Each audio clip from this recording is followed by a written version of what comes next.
So when performing any technique in football, whether that's a pass, a cross, a shot, there are always 3 stages that we go through in our head to complete that technique. You can see we have a straight line going through the football.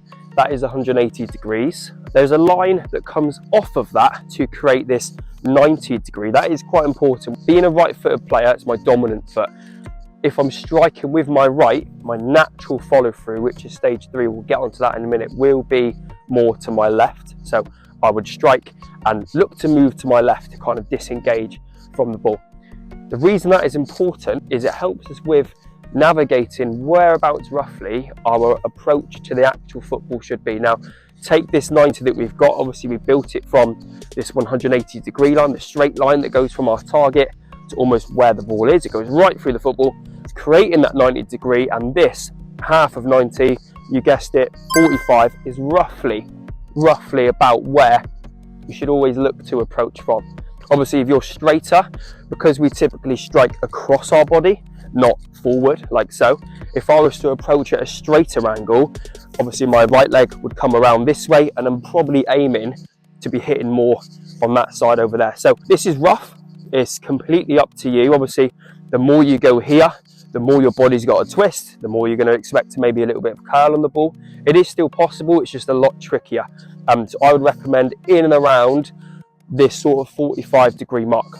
Now we have the approach, we'll move on to stage 2, and that is the contact. Now, before we begin to think about in terms of the contact on the ball, how we want to hit it with our foot, whereabouts on the ball, we need to understand how we'd like that ball to fly. So essentially, do we want it to curl? Do we want it to be a high ball, a low ball? Do we want it to travel straight? So if we begin to understand what that ball flight will look like, we can begin to unlock kind of what part of the foot we would like this ball to be struck by. So for this technique here, we're looking at trying to strike the ball underneath the ball to give it a bit of lift, but also most importantly, that almost backspin that we need on the ball.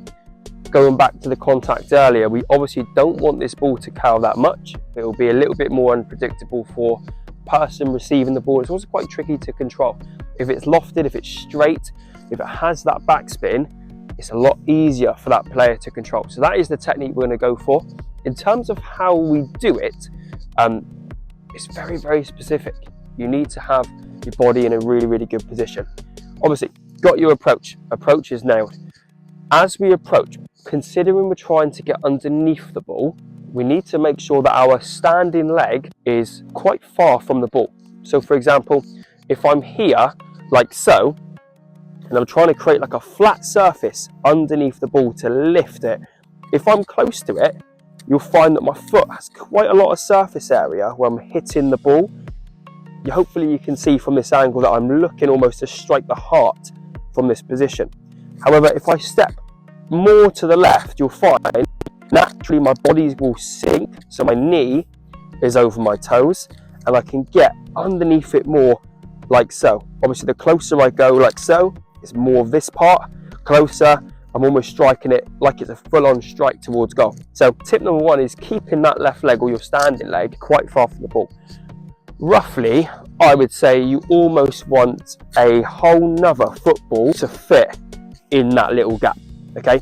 Obviously, the key here is also to sink this left leg or this standing leg down so your knees are over your toes. But that, in terms of where on the ball we want to hit, is pretty nailed on. So once you've managed stage 2, which is the contact on the ball, we can move on to stage 3. And this is, for me, see it all the time, is the most neglected stage of any striking technique.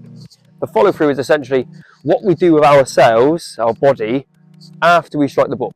And it is very important. It's very, very important. In this case here, because I am trying to get the ball high, trying to give it some loft, some lift, I need to try and what we call kind of disengaging from the ball. So essentially, the ball goes one way and I go the opposite way. I said earlier, this is my dominant foot, my right foot. You'll see that if I'm striking my right, my natural movement should be left or away from the ball.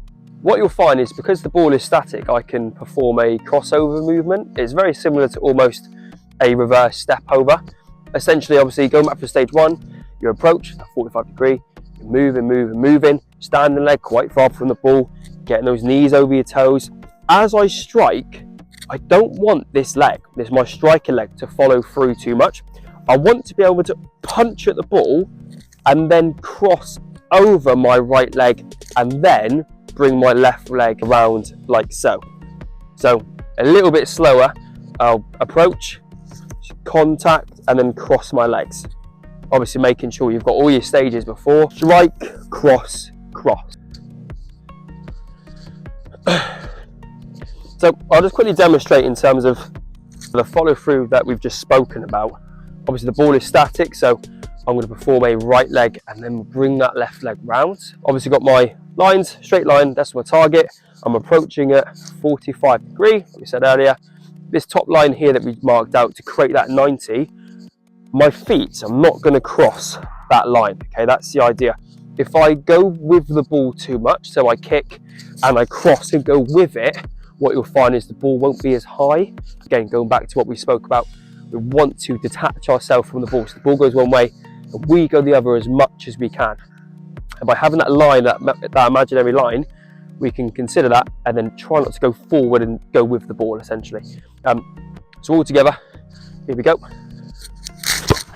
Like so. And that is how you get your lift. That's essentially it. Hopefully from that you can see, standing leg was quite far from the ball. And then very quickly, cross, cross. I'm almost like stabbing at that ball, like just punching it, giving it as much power as I almost can, and then stopping and moving to the side, just to give it almost that lift and that backspin that we do need.